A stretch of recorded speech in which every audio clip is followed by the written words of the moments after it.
বরাক দর্পণ studio. নমস্কার সুধী দর্শক বৃন্দ, নিউজ বরাক দর্পণ স্টুডিও থেকে সবাইকে আবার শুভেচ্ছা।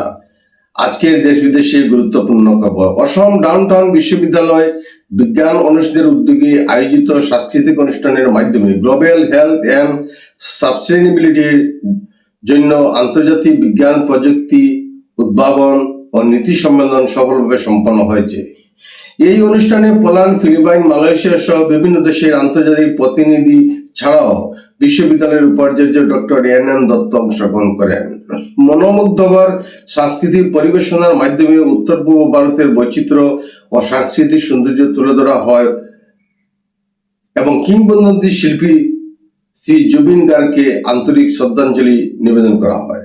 আমন্ত্রিত অতিথিরা অসম ডাউনটাউন বিশ্ববিদ্যালয়ের আতিথেয়তার প্রশংসা করেন এবং এই একাডেমিক অনুষ্ঠানের মাধ্যমে বৈশ্বিক সহযোগিতা বৃদ্ধির প্রচেষ্টাকে অত্যন্ত প্রশংসনীয় বলে উল্লেখ করেন।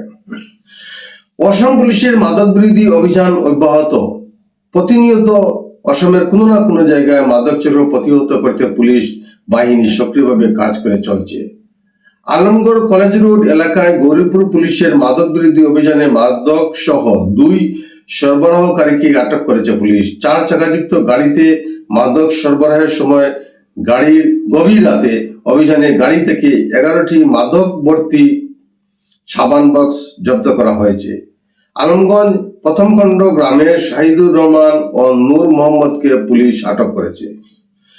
পুলিশ মাদক ও গাড়িটি জব্দ করে 2 সরবরাহকারীকে জিজ্ঞাসাবাদ চালিয়ে যাচ্ছে এবং আরো তথ্য সংগ্রহের প্রচেষ্টা করছে পুলিশ প্রশাসন।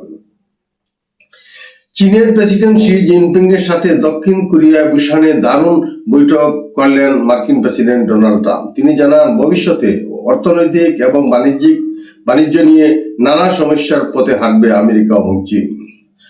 আর সেই সময় বিষয় নিয়েই চীনা প্রেসিডেন্টের সঙ্গে আলোচনা হয়েছে তার। বৈঠক শেষে চীনা পণ্যের উপর ধার্য করা আমদানি শুল্কের পরিমাণ কমানোর কথা ঘোষণা করেন মার্কিন প্রেসিডেন্ট। কোন বিষয়ে কি হয়েছে বা সিদ্ধান্ত নেওয়া হয়েছে তা পুরোপুরি খোলাসা করেননি মার্কিন প্রেসিডেন্ট। তিনি জানান, শীঘ্রই এ ব্যাপারে বিস্তারিত তথ্য দেওয়া হবে। তবে চীনের উপর ধার্য শুল্কের পরিমাণ 57% থেকে কমিয়ে 48% করা হবে। বিরল খনিজ সমস্যার সমাধান হয়েছে। আমেরিকায় বিরল খনিজ রপ্তানির ক্ষেত্রে আর বাধা থাকবে না বলে জানিয়েছেন ট্রাম্প। দেশের অন্যতম আধুনিক বিশ্ববিদ্যালয় স্থাপনের প্রচেষ্টা চলছে গহপুরের ঐতিহ্যবাহী বুলাগুড়ি চা বাগানে। আগামী 8 নভেম্বর কেন্দ্রীয় মন্ত্রী নির্মলা সীতারমণ আনুষ্ঠানিকভাবে কনকলতা রাজ্যিক বিশ্ববিদ্যালয়ের ভিত্তিপ্রস্তর স্থাপন করবেন। প্রায় 740 বিঘা জমিতে নির্মিত হবে এই বিশ্ববিদ্যালয়। এখানে প্রচলিত বিষয়গুলির পাশাপাশি কৃত্রিম বুদ্ধিমত্তা, রোবোটিক বিজ্ঞান, 3D প্রিন্টিং প্রভৃতি আধুনিক বিষয়ও অন্তর্ভুক্ত থাকবে। উল্লেখযোগ্য যে মন্ত্রী হাজারিকায় নির্মাণ স্থানে উপস্থিত হয়ে কাজের অগ্রগতি পর্যালোচনা করেন এবং চা জনগোষ্ঠী সংগঠনের সাথেও এক বৈঠকে অংশগ্রহণ করেছেন। কলিয়াবরের উলুরনি থানার পুলিশ এক জাল নোট ব্যবসায়ীকে গ্রেপ্তার করেছে। উদ্ধার হয়েছে 1,20,00,000 টাকার নোট। মজিবুর রহমান নামের ব্যবসায়ীকে পুলিশ আটক করেছে।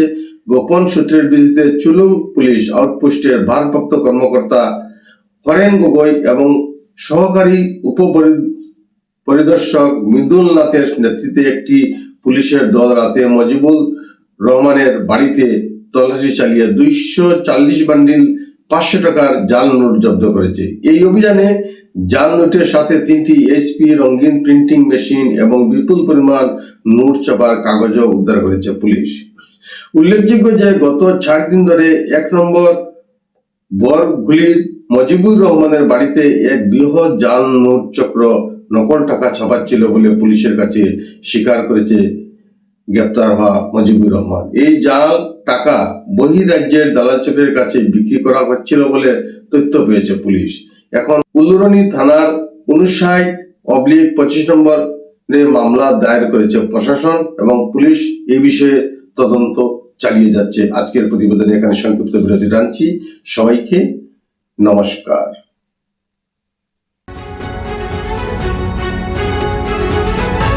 বরাক দর্পণ স্টুডিও।